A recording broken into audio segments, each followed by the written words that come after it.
The new set looks wonderful, but we've actually got a few Oompa Loompas holding the boards up behind us. So Paddy Roberts and Fujimoto maybe, but come to us when Briskfield. Yeah, but obviously Brisky Penfield. Yeah, but it's a really catchy one actually. That. The teams that won each of the 4 divisions were the teams that scored the most from set pieces. Look how many people complained about how Arsenal won the Premier League. Do you think they care? No, They won the title. It don't matter what the shirt is, as long as the players that are in it play for the badge and we put quality out on the pitch and we get results. But for anyone who does give a shit about the shirt, it does look a bit like you just put it on and you work at Coral. Shall we put out our little rumour that we created ourselves about who we think might be turning up for that game? Indeed, We've yes. added 2 and 2 together and made 5, haven't we?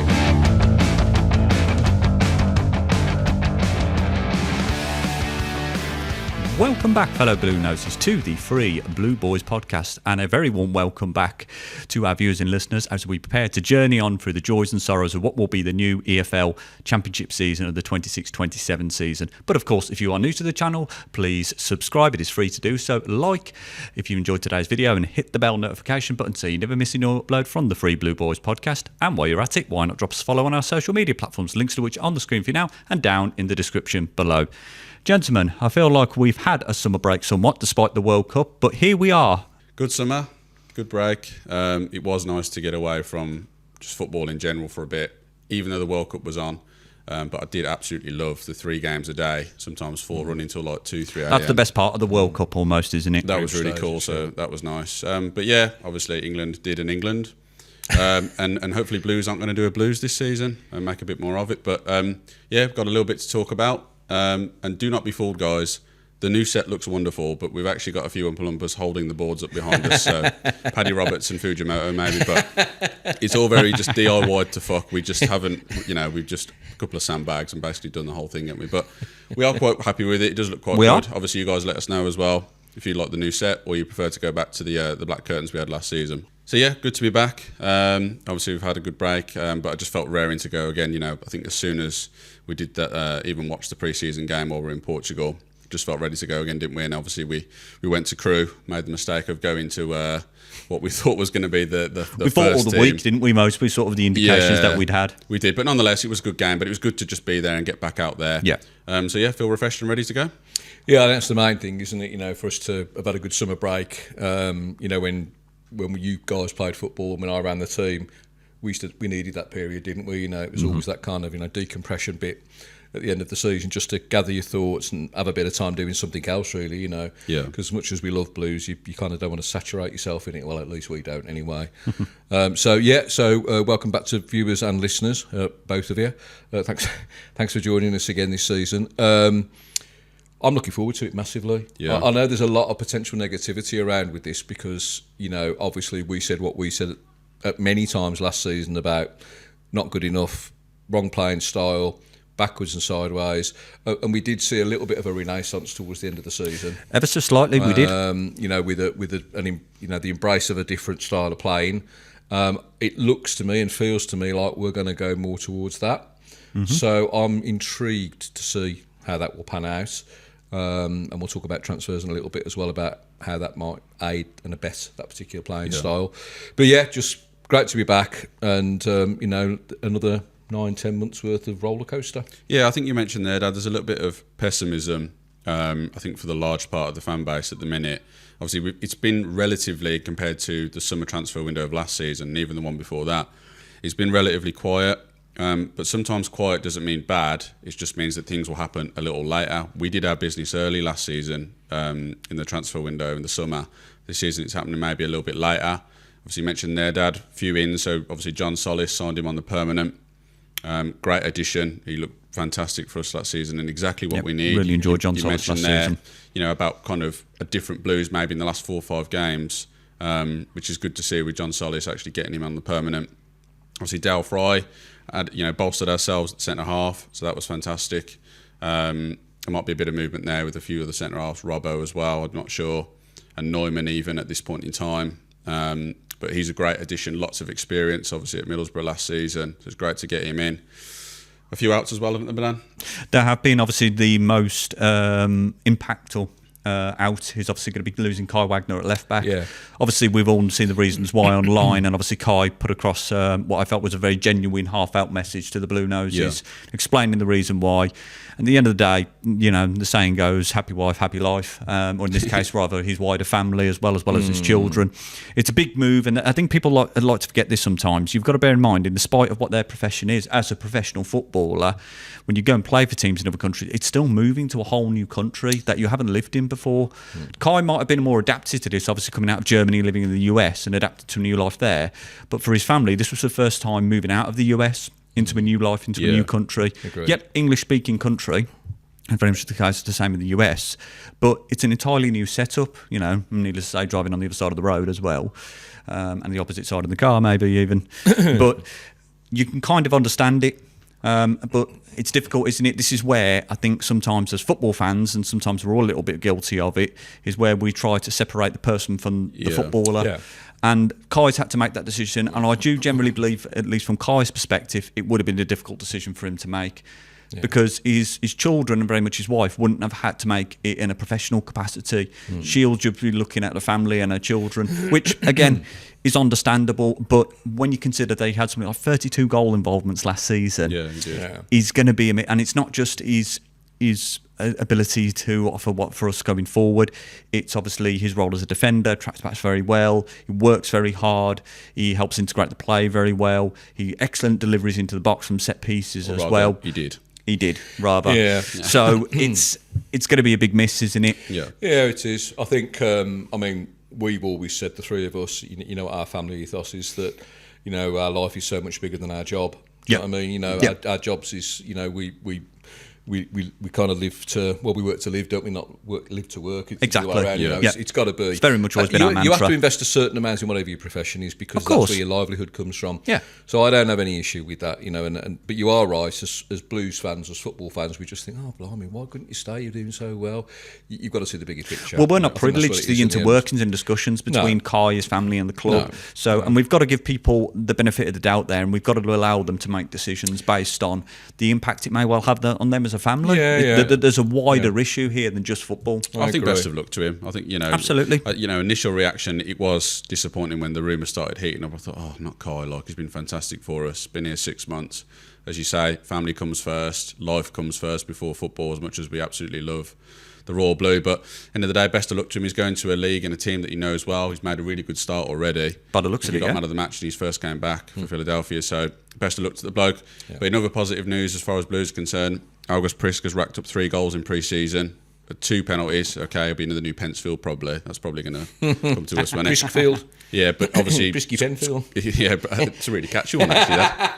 Just get that on the back of the shirt on the new golf course top that we've got coming out. That I've seen online. But anyway, yeah, Prisk obviously scoring 1 from open play as well. I'd like to think, and you mentioned it just there, Dad, about maybe the workings in behind the scenes of Blues just trying a different way here, maybe a bit more of a dogged long ball out wide, crosses, big man up front. And there's another man as well I will mention actually here, is the Argentine striker at 6'2", Luis Vasquez, who it looks as though we're going to be signing. By the time we actually release this and you guys see it, we might have actually signed him.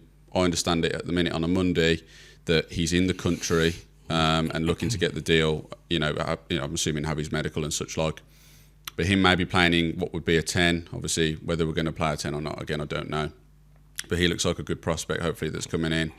And there's a few other positions, obviously, we've talked about off camera where it looks as though we really need strength. I think we need another centre midfielder, an experienced CM at this level, with all due respect, not somewhere abroad like we have done and shopped in European markets. Mm-hmm. We need someone with experience in there. We've talked about that a lot. And then full-backs as well. Obviously, we're a little bit light, naturally, as Kai Wagner left. Indeed. I think Cochran can do a job. Buchanan's on the mend. Well, he's played a few games now, but unfortunately, the bloke is made of glass. He's a great player, but if you can't be reliable for when you're looking to go up and out of this division, you need someone who's going to be reliable and gets consistent game time and has experience. So there's a little bit of work to do, as Chris Davis did say. No need to panic, though.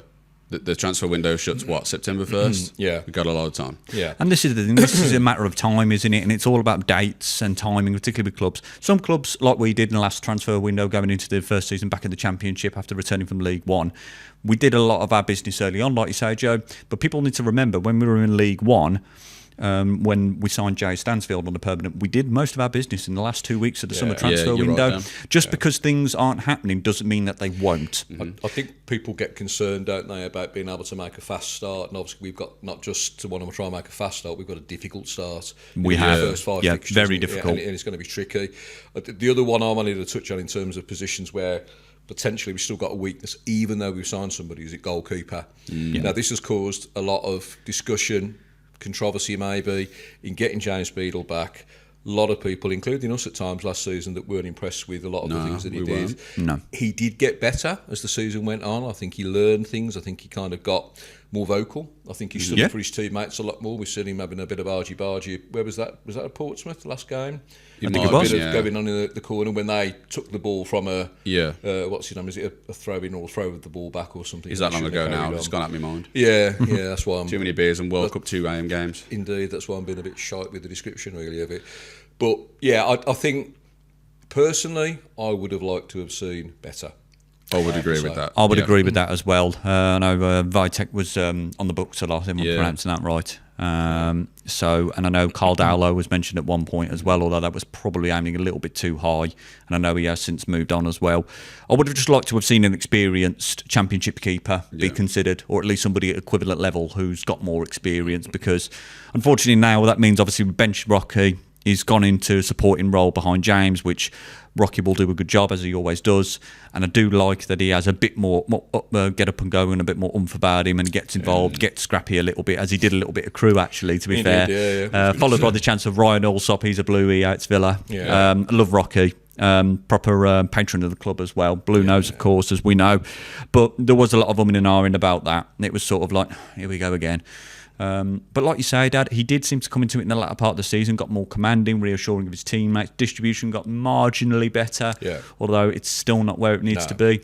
I know Mike, as an experienced, obviously former Premier League goalkeeper himself, excellent coach as well, and obviously Brad Mayo and Ryan Allsop in a interview on Blues TV were saying how much they've learned from Mike. I have no doubt James will continue to do that. Obviously, he continues to play at England level as well, under 21s as well. And look, I just hope that he picks up where he left off at last season. I would one thing I would say that might benefit him is the fact that the new Scott Fry, isn't it, the new set piece? It is, yep, Scott Fry. Now, Scott Fry was a goalkeeper. Right, that's where he started out as a goalkeeping coach, and he progressed into set-piece coaching. So you'd like to think that role would link into maybe with James coming back into the club, or maybe what Mike's doing with James as well? So, but also the fact that he might have advice and guidance for him in terms of how to distribute the ball better. How do you strike it? Where do you put it? What speed do you put on it? Do you put it flatter or do you put it higher, depending on the circumstances, you know, the weather and all that kind of stuff? I'm hoping and praying that he'll have some more insight into that kind of thing that will help Mike Taylor to pass that information to Beadle. But we'll see. We'll see. No, I think it's obviously, it's a bit of, as you say, it's a bit of an and R, and I think we were definitely amongst the ones last season that weren't too sure about him. In a lot of games, I will agree, the latter end he did get better with his shot stopping, and some point blank stuff that was really good. There was a double save at home. I think we were playing Preston or something like that. It was really good there. I would have liked to have seen an experienced goalkeeper, as we say, but I think best of luck to James. I think obviously, you know, he's got some good coaching and staff under him there. Absolutely. And obviously you mentioned there, Dad, with Scott Fry coming in, set pieces.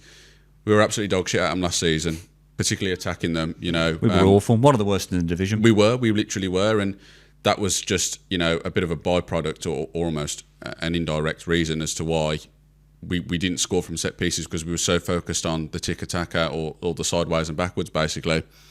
And the fact that we've got an experienced set-piece coach in like him, hopefully opens up the door to say, okay, well, is there another way we can hurt teams? Is there another way we can score goals? And I'd like to think that's what we're going to do. And with the signings that hopefully we're looking to bring in, like I mentioned, the big fuck-off Argentine, get him in there with crosses, go in longer, that sort of thing. I mean, imagine you got him and Prisk and Dale Fry and Clara in the box. You know, that's brutal. You know, you mix it up like that in the middle. And I think we really need to hurt teams that way, because look at Millwall last season. I know they didn't go up, but fuck me, they stuck up there that long, and obviously they failed in the semi-final, but They scored a lot of their goals and they're a big physical side. I think there's a stat that says that the teams that won each of the 4 divisions were the teams that scored the most from set pieces. Tells you how important it is. You've got to be able to mix it up, and this is the thing. You've got to be versatile in your approach, not only defending, but particularly when attacking, because you've got to make it count. Look how many people complained about how Arsenal won the Premier League. Do you think they care? They won the title, and they did it by being versatile. You don't need to be tick-a-tacker like Man City. I know they've mixed it up a little bit more, so even Pep has recognised that. I know he's departed Man City now, but that statistic is no mistake. It's no coincidence. There's a reason why it's happening. Obviously, we think as well, Scott Fry coming in as well is going to help us with that as well, which is great. They're making movements in the right area. They're recognising that's a problem. And I think Chris Davis did start to see that at least part way or back end of last season as well. Obviously, the other end of the hype margin as well, we see a departure of a fan favourite, despite his lack of delivery on what was promised in Kyogo Furuhashi, has left and joined his compatriot in Kai Wagner in the US, but for LA Galaxy.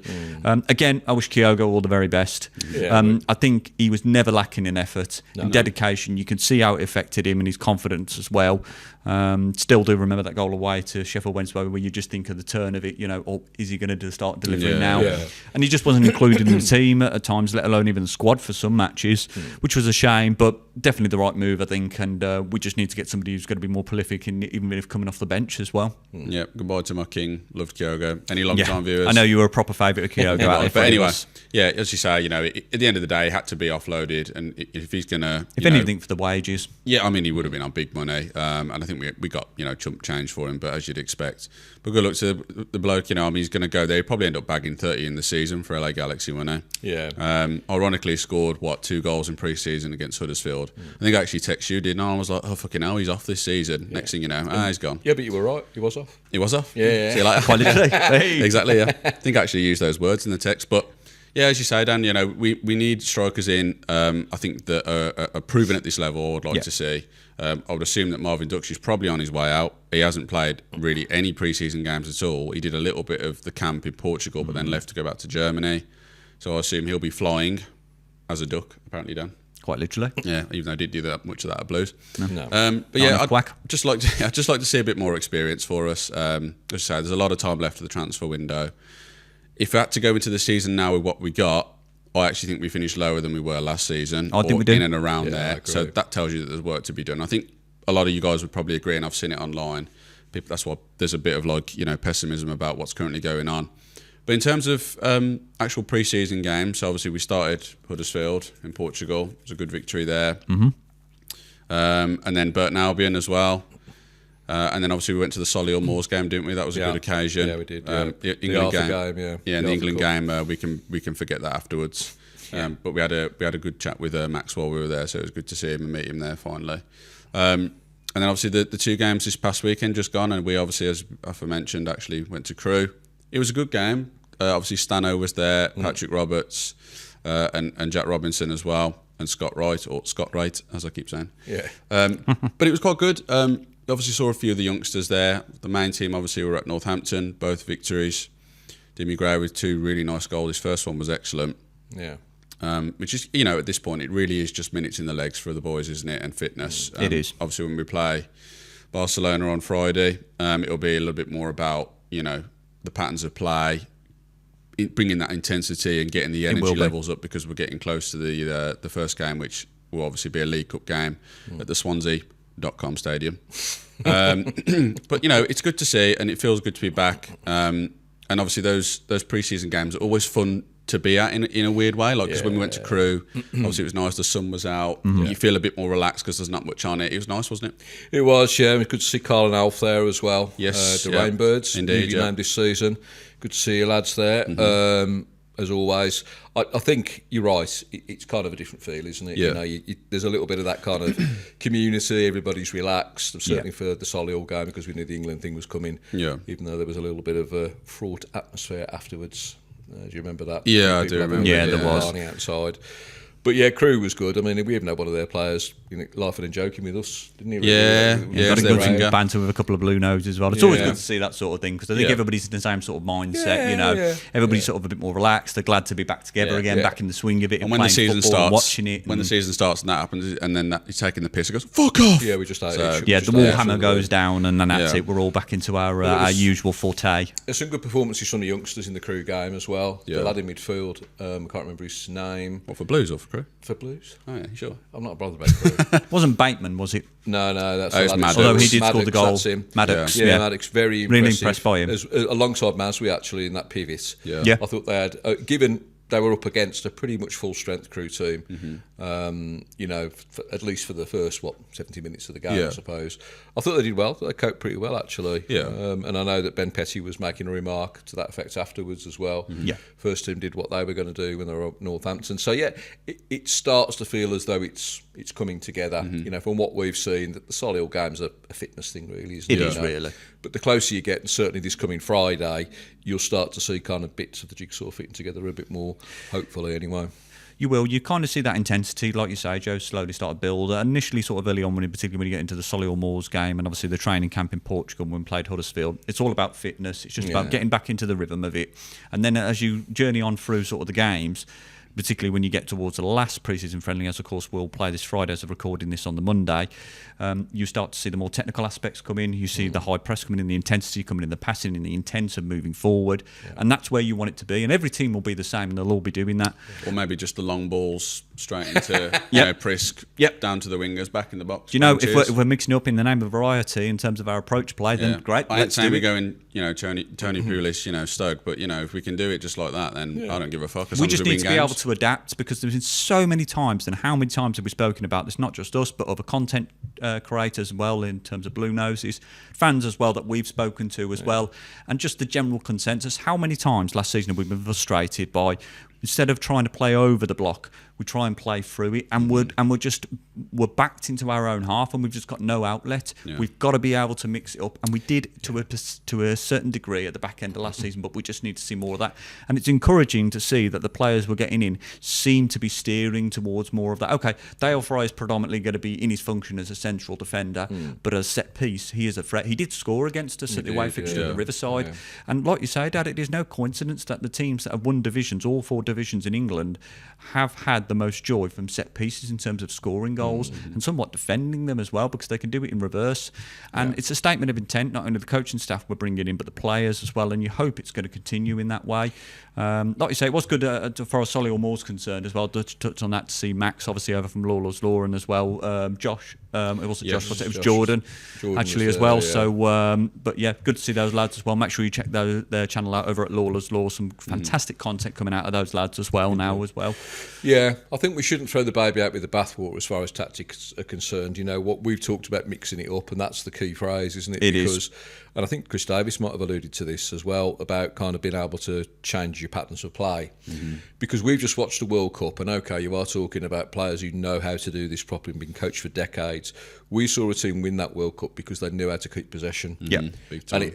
But it was possession with intent. It wasn't just backwards and sideways. It was like, we're going to keep the ball so you don't get it, but we are going to hurt you with it as well, and we know how to do it. There was a sequence in that game, and I think it was where Argentina had lost the ball sort of partway through Spain's half, and it literally took 3 passes and Spain were in the penalty box. Yeah, it's possession with intent, and that's what where you've got to be. That's what Chris Davis is talking about now, isn't it? He's saying get the ball forward faster. You can fall into traps there, can't you? Loop it over the top.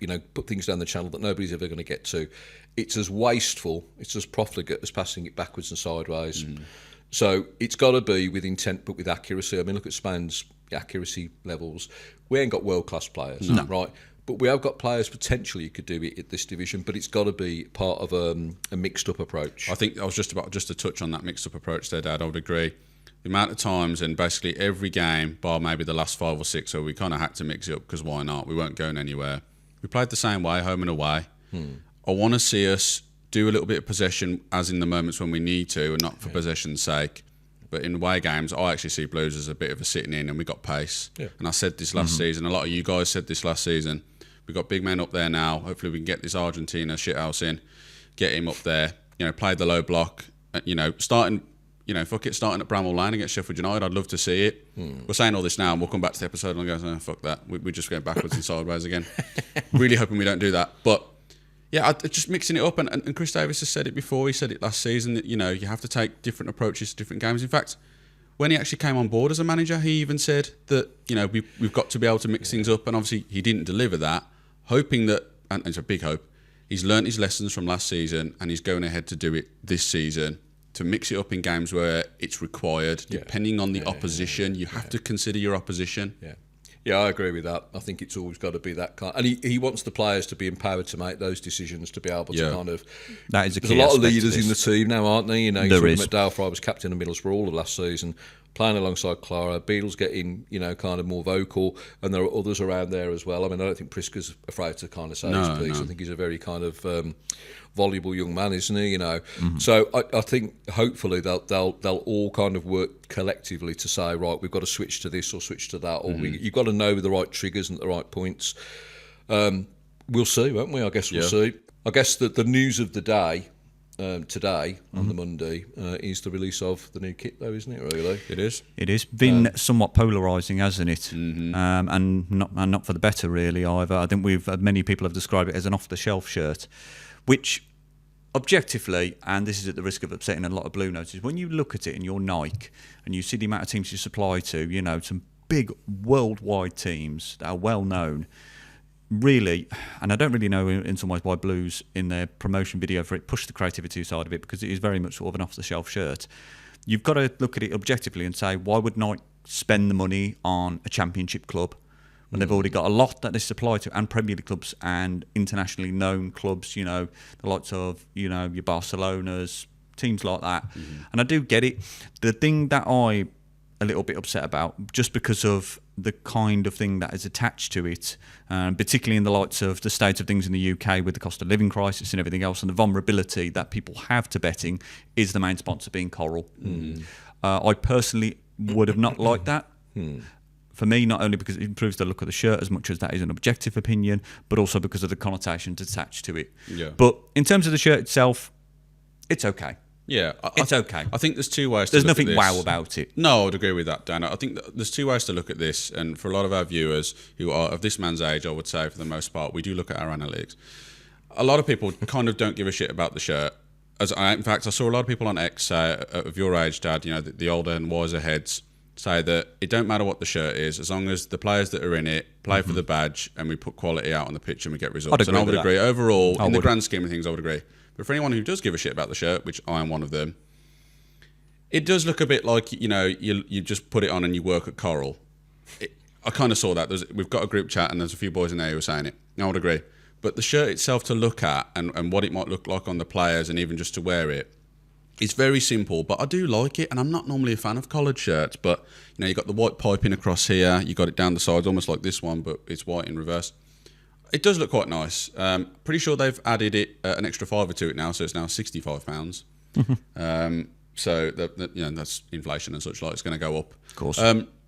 It's okay. I think there's some rumours that it's going to be a yellow shirt for the away, which would be nice to see the yellow come back, because we haven't seen that in about 5 seasons now. But it's fine. It works okay, and I would touch on the Coral thing as well.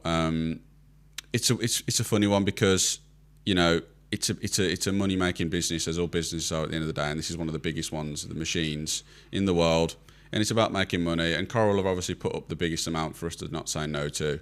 I would have liked to have seen Delta personally, but it is Coral. I would assume that for kids' shirts they hopefully have a different sponsor, because I would agree that it doesn't really put the best message out there. As a former gambling addict myself, it is not a good idea to have it out there for adults to see. And listen, you could say that about anything as to, why is there alcohol served at football games? Because that's got seen as a bit of a normality. I get it. But when it's slapped right in the middle of your shirt for people to see, there's questions maybe over that. I'm saying all this and I'm going to go ahead and buy the shirt. But yes, I probably would have liked to have seen a different sponsor. In terms of the actual shirt, in terms of its grading, you touch on there, Dan, about some of the bigger clubs. It works in sort of grading across teams. So teams like Liverpool or whoever, big Premier League clubs, and in Spain and Italy, whoever, they get better quality shirts and sort of ones that have a bit more like creativity over. and we get the sort of off-the-shelf sports director work at JJB types because we're just lower down on the grading, as it were. Of course we are, and you've got to look at it objectively, and this is why I use that word, is when you're Nike, you're a business. You're going to put the most creativity and the most sort of, the best sort of designs into the biggest clubs that will sell the most shirts internationally. And that makes sense. Like you said, it's okay. It does the job. And I do actually agree with a lot of the older and wiser heads you say, Joe, which is as long as the players that are wearing the shirt are putting the effort in, they turn up and play every week, and they play for the badge, that's all I'm bothered about. If you want to look at it from a kind of a hard numbers and black and white point of view, though, and you touched on it, Joe, is SCR, squad cost ratio, is going to be kind of the measure this season of your financial controls. You know, it's a simple equation in as much as you need to bring more money in. And if Coral are the people, or their holding company are the people, because they own Ladbrokes as well, are the ones who were putting the most money in, who bid the most to sponsor us, then that's our best bet, because that brings the most revenue in, and therefore no that pun allows intended. Now, I have to be I have to be careful here, because is it right? It's a moral argument, isn't there, about the kind of betting company giving you all that dosh that they've earned potentially off people who've been in the situation that you've been in before, and maybe worse. Is that kind of morally okay to do? And I guess that's for each of us to personally wrestle with at the end of the day. Yeah. But they are there. On the shirt itself, I am one of the older heads, I'm not sure about wiser, but older heads who says, I don't know, I think I just fucking like polo shirts, to be honest. Yeah. I go around them a lot of the time anyway. Your mum's always saying, you look nice in a polo shirt. So I've got one now, and I like it, just looks like something you get off the peg. Happy wife, happy life, Dad. You what? Happy wife, happy life. Well, he said it earlier. I'm not going to make any further comments on that. There you go. Really, That's probably you going in the safer bet, simple. really. The only thing I will say about Coral being the sponsor is they have said that they will pledge an amount to a Birmingham-based charity for every goal that the team scored this season. So, but then they've used a very clever word there, pledge. Yeah. That does not mean that they will legally do so. No. Could call it blood money as well, couldn't you? Really? No, you could really. It's a means to an end, isn't it, at the end of the day? But like I say, it's the connotation, particularly in lots of the economic climate.